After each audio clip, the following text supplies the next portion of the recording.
আসসালামু আলাইকুম। কেমন আছেন সবাই? আশা করি সবাই ভালো আছেন।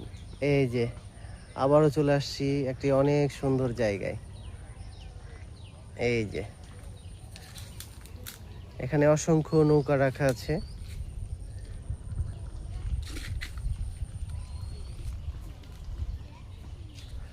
মাছ মারার জন্যে জাল পাতা আছে। এই যে আজকে আমি আসছি 3 নদীর মিলিত হওয়ার একটি জায়গায়। এখানে 3টি নদী 3 দিক থেকে এসে মিলিত হয়েছে। এই যে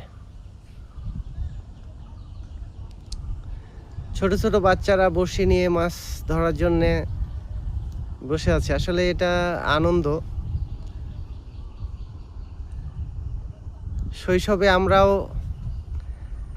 সারাদিন বড়শি নিয়ে বসে থাকতাম, ছোট ছোট মাছ ধরতাম। আসলে শৈশব মানে আনন্দ, কৈশোর মানে আনন্দ। সেটা তো নতুন করে বলার কিছুই নেই, সবাই জানি আমরা। তো এই যে অনেক সুন্দর জায়গা, আর এই জায়গাটা ক্যামেরাবন্দি করার জন্যে আমি চলে আসলাম। আসলেই আশেপাশে এলাকায় এত সুন্দর একটি জায়গা আছে অনেকেই জানেন না, কারণ জায়গাটা একটু ভেতরের দিকে। এই যে আমি পিছনের দিকে যদি দেখাই, এই যে রাস্তাটা চলে আসছে, আর সামনে যদি দেখাই, এই যে এখানে একটা গাছ দেখতে পাচ্ছেন। আসলে এই একটা গাছ বললে ভুল হবে, এখানে দেখতে পাচ্ছি 2 রকমের গাছ, বট গাছ এবং পাইকর গাছ একসঙ্গে।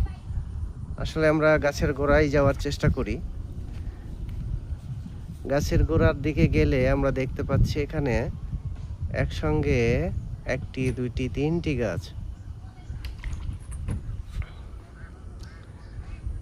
তো আরো বলি, এই নদীটার নাম হলো 12 নদী। আসছে বাগদানির দিক থেকে, যাচ্ছে নওহাটার দিকে। ওই পাশটা হলো ঘোড়াদো, এই পাশটা হলো দোয়ারি, আর এই পাশটা হলো বাকসারা, আর এই পাশটা হলো, এই দিক থেকে নদী একটা আসছে দুয়ারির দিক থেকে এসে এই জায়গায় মিলিত হয়েছে। তো সব মিলিয়ে জায়গাটা অসংখ্য সুন্দর। এই জায়গায় অনেক বাতাসও হয়। তো সবাই ভালো থাকবেন। আল্লাহ হাফেজ।